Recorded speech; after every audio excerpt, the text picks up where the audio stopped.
the writings of Professor Pantin on the theme Sustainable Development and Resource Use, and was published in the August 2014 issue of the UE Today newspaper. As developing countries, we face issues of high population densities, poverty, high levels of unemployment, negative impacts from climate change, and limited resources, for which sustainable development has been identified as possible solutions by many governments. Whilst it is easy to assume that it is inherently natural for social units to incorporate sustainability and planning for generations to come, sustainable development, as the late Professor Pantin highlighted, is in real danger of becoming a cliche which everyone acknowledges and respects but remains ill-defined and elusive. At the University of the West Indies, we have been privileged to benefit from the knowledge and academic foresight of Professor Pantin, for whom the study of ways to facilitate the achievement of sustainable development in island states was an academic and professional preoccupation. Professor Pantin stands out as a pioneer in our region who saw sustainable development as requiring a multidisciplinary approach to address our many challenges and achieve its objectives. That is, development which meets the need of the present without compromising the ability of future generations to meet their needs. This objective is of particular importance since it involves the marrying of environmental, social, and economic objectives while seeking to ensure efficient management of limited resources.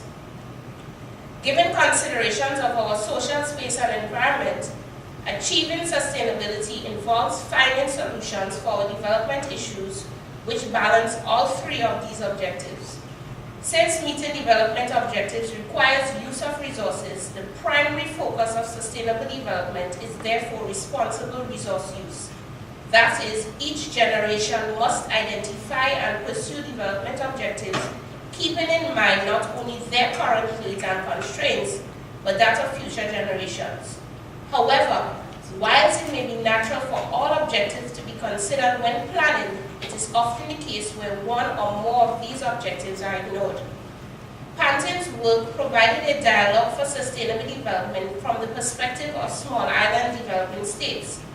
In his 1995 article, Finding the Safe Havens for Sustainable Caribbean Development in the 21st Century, he highlighted that the economic fortunes of small island economies are largely dependent on the ability to anticipate opportunities and threats resultant from trends in the world economy. He identified approaches for forecasting the likely impact of the global trends, both positive and negative, and presented a framework for which sustainable Caribbean development in the 21st century, in which the role of public policy in forming a strategy for achieving sustainability was highlighted. In his 1994 article, The Economics of Sustainable Development, Pantin presented criticisms of sustainable development, which included the general failure to identify measurements for development and had suggested the examination of three indicators surrounding employment which are pertinent to countries' development. In the case of small island developing states, particularly states of the Caribbean, sustainable development objectives have failed to pay attention to the peculiarities, challenges, and constraints. This concern continues to be reflected in the ongoing sustainable development discourse. While many Caribbean countries have incorporated the sustainable development objectives in their development agendas, its implementation has remained elusive. There is much difficulty in translating the theory into practice and clearly articulating the roles of all actors. For island states that are heavily dependent on the environment, the reality is that sustainable development is not easily achieved and takes considerable time, political will, and national commitment, particularly as it relates to resource use. Thank you. Much, Justin. Pleasant good morning to all present. Of course, it's always gives me great pleasure to participate in the conference on the economy, and it's always exciting when I see the young economists on show and doing some very interesting and excellent work. I think in general that the three presentations we heard fit quite nicely together under the theme chosen for the segment of the day's proceedings. And what I want to do is simply make a few comments on each of the presentations. So let me start off by Mr. Boudin and his work on economic analysis of landfill energy, landfill gas energy projects in the islands. A very important piece of work, I think, for all the islands, even for Trinidad and Tobago with our large amounts of with our natural gas-fired power generation and so on. But I think the research will find much more traction in the islands of the Caribbean than it will in Trinidad and Tobago. Primarily because what this does is that what you're doing is transferring landfill methane. It's trying to substitute landfill methane for natural methane. Natural gas is methane. So that when we say that we're going to generate electricity using methane from landfills, all we've done is shifted from naturally occurring methane in the natural gas to methane occurring through landfills. But, and that is so landfill methane in the other islands that utilize liquid fuels, that utilize oil, is fundamentally different. There are tremendous more benefits that you could get from that. And it will be reflected, I dare say, in your cost-benefit analysis, because if you look at the cost-benefit analysis, the displacement of liquid fuels, you will have displaced far more carbon than if you simply displace methane from natural gas, because I think the carbon content remains the same. Methane is methane, it doesn't matter whether it comes from the earth naturally occurring or it comes from a landfill. So you will find that the cost-benefit analysis of a landfill gas is going to provide far greater net benefits if the displaced fuel is liquid fuels as opposed to if the displaced fuel is natural gas. But I still think that it is useful, and it's a useful way to go, if only to indicate that alternatives are possible. One of the things that we need to be mindful of, though, is that the benefit that we gather as Trinidad and Tobago from displacing natural gas is that the natural gas is available for alternative uses. It's not so much the carbon saving, but that the natural gas is available for alternative uses. So be it that you take it to power motor cars and therefore reduce the carbons emitted from gasoline and diesel, that would be a much more environmentally friendly use of the gas. So that, right? But it's also very useful, I think, in the context of government's target of, we heard yesterday that government has some target of 20% electricity from renewable sources. If my memory serves me right, I think 20% was the number given. And that target is to be attained by 2020, if I recall the presentation yesterday correctly. And certainly the work that the landfill gas projects provides one option for doing that. I think that it is important in situations like this, particularly where you're doing policy papers, to reflect on how do you sell this to policymakers. And a couple of things missing, for example. I didn't hear from your presentation what the total electricity consumption in Trinidad and Tobago is. Maybe I missed it. Total electricity generation.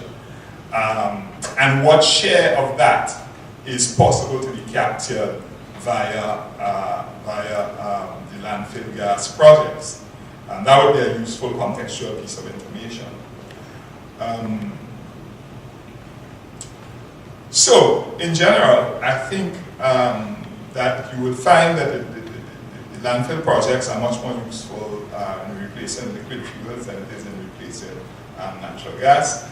And I think that contextually, that we need to beef up. We would be happier if we saw how much electricity are we actually displacing. The second presentation from Mr. Dutton.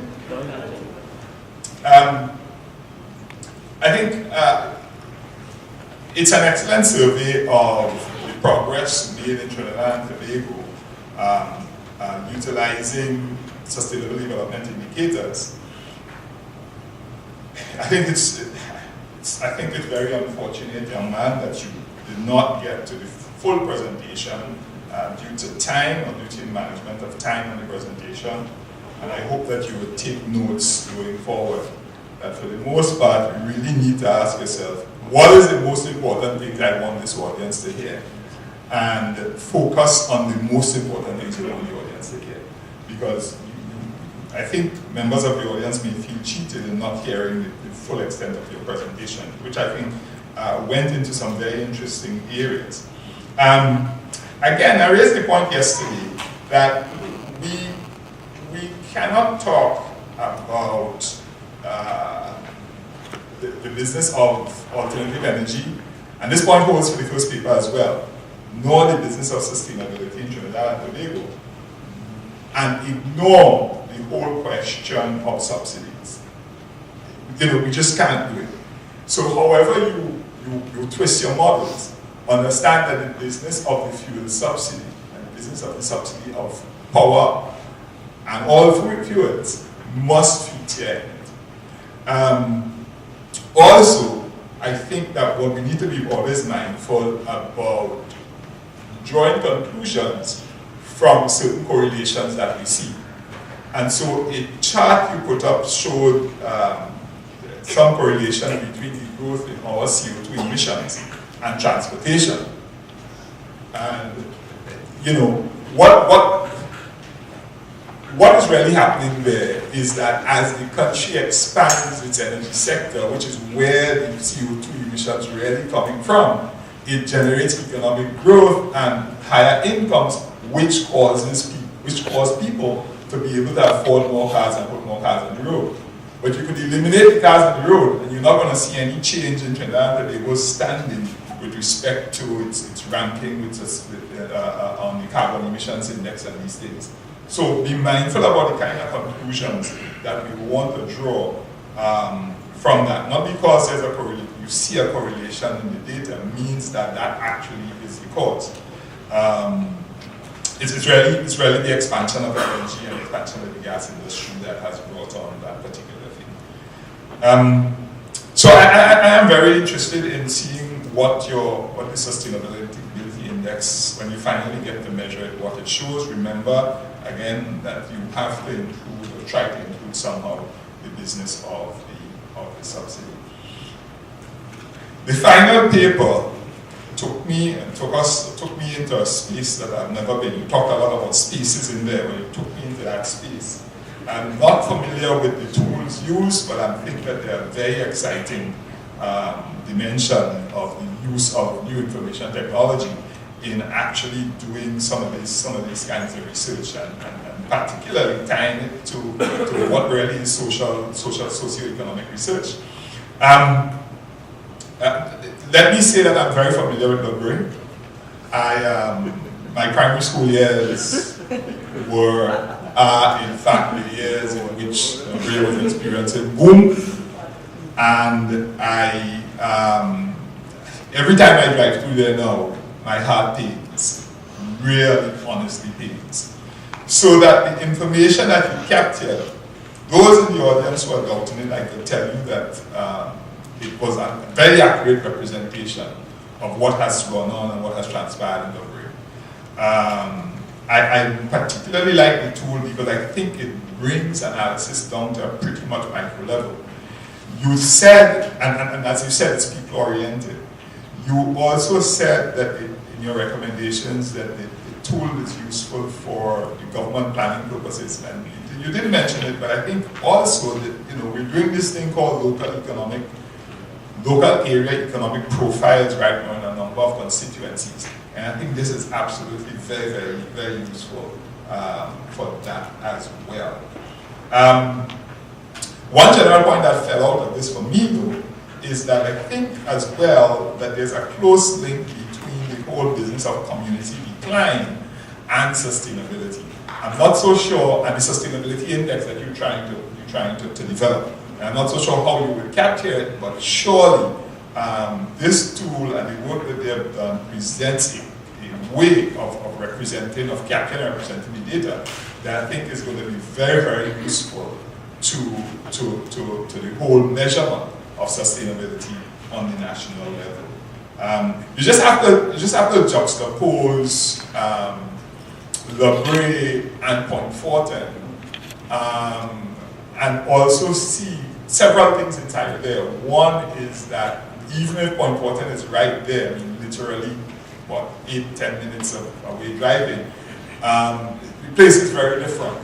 And even if Point Fortin now has a huge LNG plant generating for 15% of the country's GDP and so on, I don't know that we're seeing the kinds of development that you would expect to see given the level of economic activity that is going on there. And so, bringing that back to La Brea, even if there's so much talk of new industrial estate and new plants and so on in La Brea, I am very mindful that what has happened in Point Fortin may very well transition itself in La Brea, in the sense that the new plant then becomes a kind of enclave that has very little relationship with the rest of the community. Because Point Fortin really has not experienced any major significant development since the arrival of Atlantic LNG.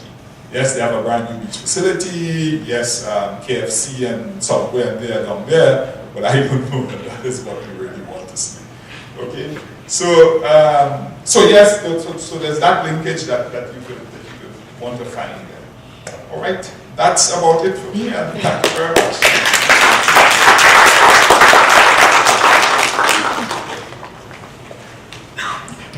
Thank you very much, Mr. McGuire. Now, what I'd like to do, I think Gregory has summarized very carefully what we heard this morning. Now I'd like to open up the floor to questions or perhaps comments from the audience. Seeing one person here. Yes, go ahead.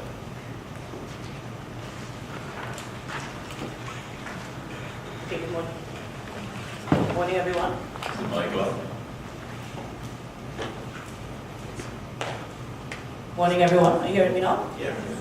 Okay, first of all, I really have to say to Ms. Thomas, the energy of your presentation, I must have a great day after this. Yes. I mean, I can't help but have a great day after this. I don't know if you're from La Brea, I don't know if you're from South, but Gregory and I from South, and I was feeling it. Mr. Franklin from South also. I was feeling this thing as you were presenting. Excellent presentation, excellent presentation. But my questions are not for you. Just to piggyback on something that Gregory also said about what happens in places where so much development is taking place, but you're not seeing it being transferred to the community. I'm from Faizabad. Faizabad is a classic example. People drove through Faizabad for years, going to Petrotrin, not too far away in Palaseco, and Faizabad is exactly as it was 100 years ago. Nothing has happened in Faizabad. Caranage, they drove through Caranage to go down to the base. Caranage is exactly as it was 100 years ago. So perhaps there's room for a study in that area. However, my questions are to Mr. Ram. Mr.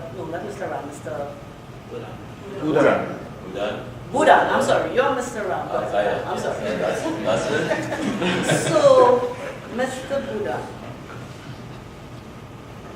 economics and sustainable development using landfills. You mentioned 3 in Trinidad. I don't know if you consider the one in Tobago, but there is one in Tobago also. But you know what, Mr. Ram, I'm not so sure if those things we have, Mr. Budan, those things we have here are landfills at all. You know, I mean, there are spaces in which we have been dumping stuff for years. But if my understanding of a landfill is what it is, we really don't have any in Trinidad. We have places where rubbish has been dumped for years that is now posing a problem. And while I understand capturing this methane from it would mean less methane going into the atmosphere, my little quirk is about doing something sustainable on top of something which is itself not sustainable. Because we cannot continue with these landfills as they are. So I don't know if your research or if you have any idea of whether re-engineering could be factored in to your idea. In other words, when you're doing your cost-benefit analysis and so on, oh, and by the way, people, I'm not an economist, so bear with me. When you're doing your cost-benefit analysis, would it be more feasible to first re-engineer these things into more of what a landfill should be, which would perhaps even reduce the methane emissions, I don't know, before we decide to leave them as they are, continue dumping in them, and benefit from the natural gas by doing X, Y, Z, A, B, C. So my quirk is, are you doing something sustainable on top of something that is really in itself unsustainable? And did you at all look at the possibility of looking at the cost of re-engineering and adding that to the cost of the cost benefit of using the methane from a re-engineered landfill, a better constructed landfill, than what you're doing now? I hope you understand my question. Thank you. Okay, we're going to take 2 more questions before I ask panelists to respond. Good morning, everyone. My question is to Ms. Thomas, or Ms. Thomas' colleague, with respect to your interaction with community groups in Library. Based on your interaction with them, what were their key recommendations to rebuild Library? Because I know as you interact with these different community leaders, certain questions may arise. What were their key recommendations to actually rebuild Library? In addition to that, even banking, some of the idea came even before Mr. Maguire highlighted this discussion. Did you all ever contemplate running the same research on Point Fortin and then making a comparison? If that ever came up at all? Thank you. Hi, good morning, everyone. I know I run the risk of making this a South reunion, but I myself, for being from South, about the library presentation. And I was in Library yesterday morning delivering a presentation. And something my colleague here raised, I started to wonder, but before that, I think that one of the things that communities such as Library and the Southwest Peninsula face is what we call in urban economics. They suffer from something called locational equilibrium, where people keep moving in and out based on changes within the industry. So that is one of the elements that leads to that. But I wondered to what extent, and last night I started wondering about it too, because Library, as you mentioned, like Faizabad, seems to be a drive-by kind of town. You know, you drive past it when you're going to Point, and you drive past it again when you're going back to San Fernando. And even talking to the community residents yesterday, the nearest ATM is in Point Fortin, heading south, and then the nearest ATM heading north is in San Fernando. So I wonder to what extent the actual location being one of those drive-bys as opposed to being a destination area affects the type of decline that you see over a period of time. Okay, I'll take one more and then I'll ask the panelists to respond. This is a very interesting economy forum, because what happens is that we separate the economy from the people. And in the study of using new technologies, we have to bring new ideas into the sustainable development. We speak about Millennium Development Goals, we speak about sustainable development, and also Vision 2020, bringing it back home. But people do not, sometimes we sit in the rut and we don't know how to go forward. So we, as in the economy, we need to go forward. So hence I'm asking, I like the GIS idea because it's new technology and getting the civil society interested practically into the economy is of very importance, because I would like the GIS representation to give some more input on how we could go around Trinidad and Tobago contributing this idea. Okay, thank you very much. Okay, so now I'll turn to the panel and ask you to respond.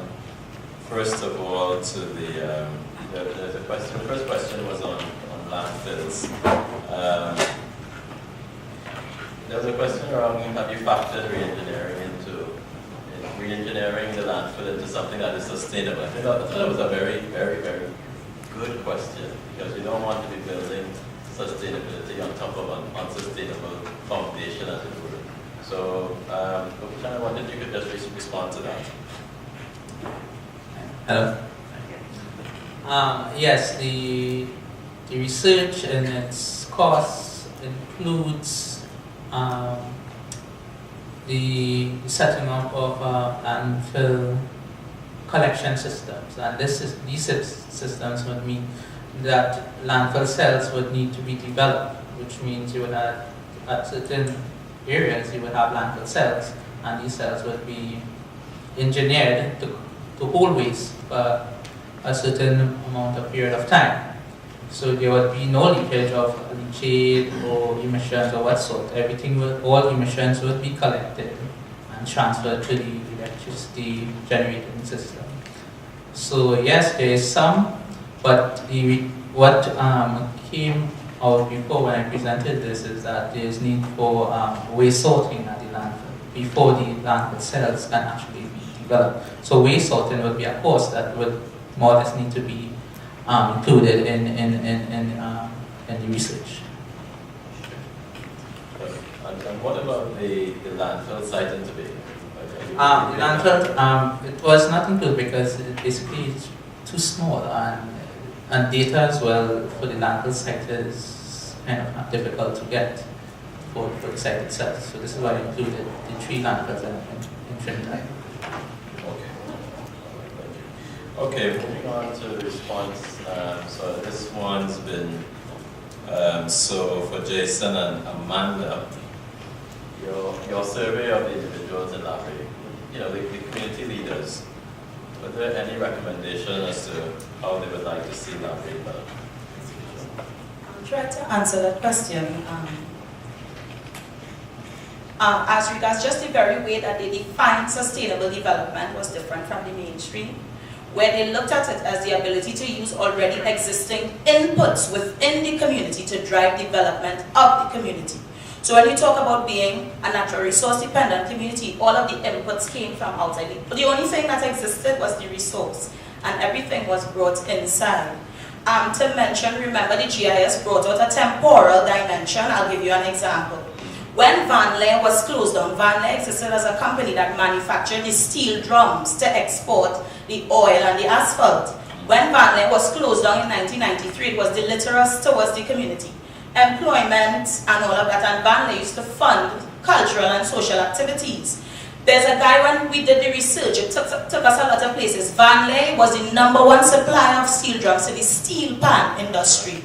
What is happening now is that steel pan makers have to import drums from Venezuela. What was noted in the community is that that factory infrastructure could have been used to create a steel pan industry, to create steel pan. It took me quite a while until there was a guy named Guppy Brown. He is someone, Sweden and the Netherlands and all these countries, they pay him to come to their countries to make pan for them. And that is something that emerged from the research. And a number of other examples in terms of the cashew patch, return to animal husbandry.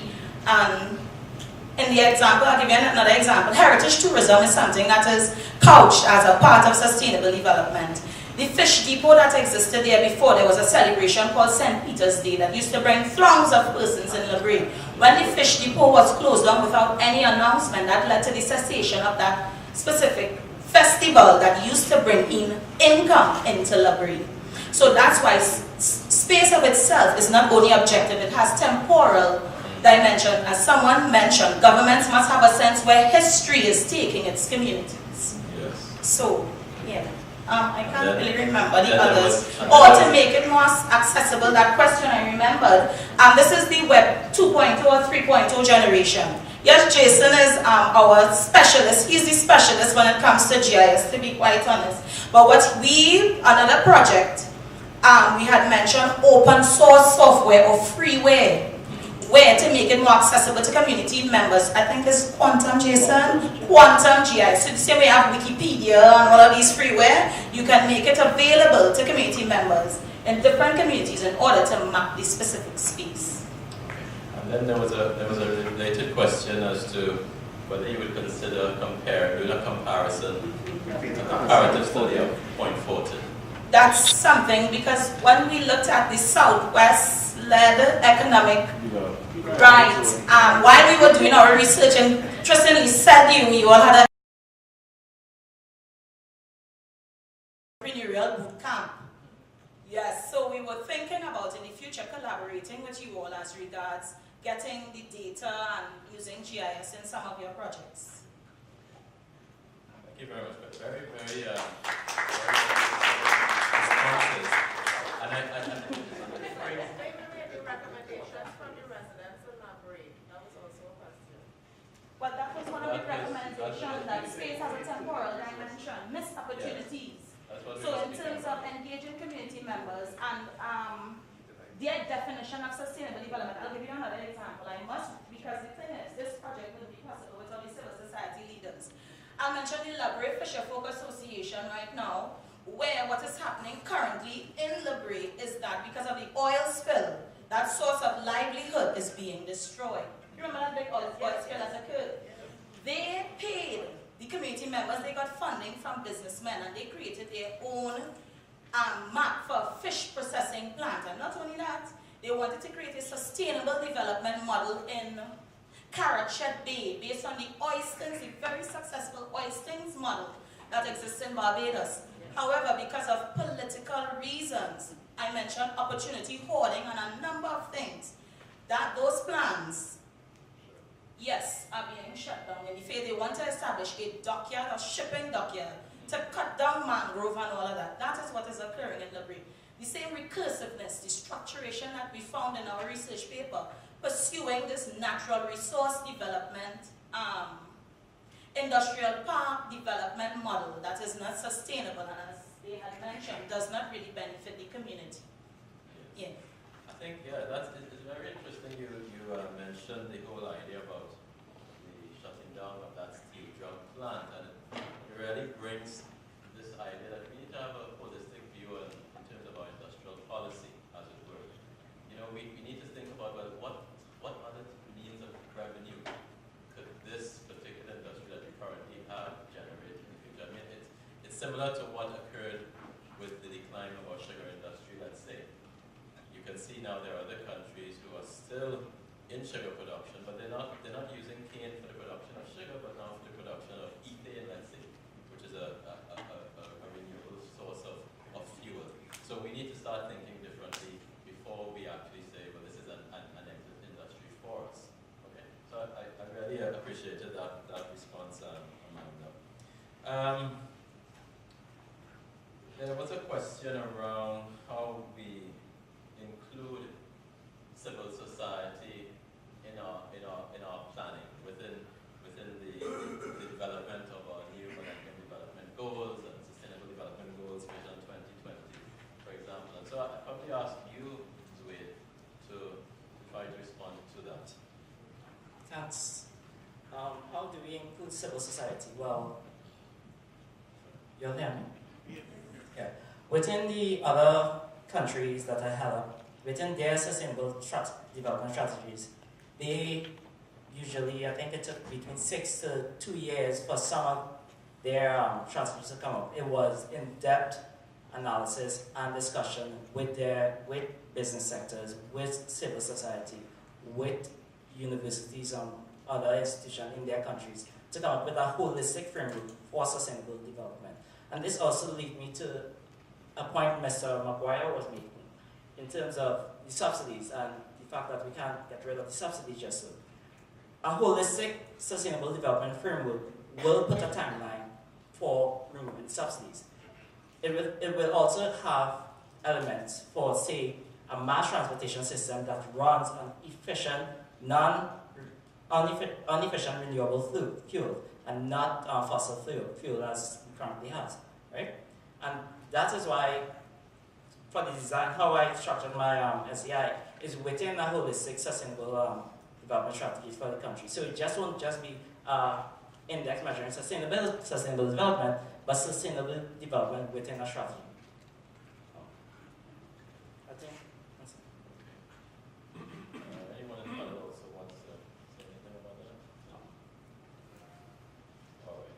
And just well, on the issue of the emissions relating to the number of vehicles, it was emission from the transportation sector and not total emissions of CO2.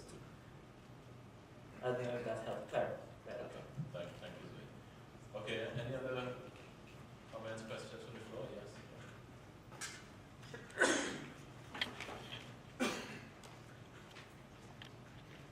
Good morning, Mark. Interested, very interesting panel. This question is to Ms. Thomas and Mr. Tam. Could you speak close to the mic? Hello? We're not hearing you. Hello. Yeah. This question is to Ms. Thomas and Mr. Tam. You mentioned civil society leaders, and I believe in the presentation you mentioned that civil society groups were interviewed who were in existence for at least 10 years.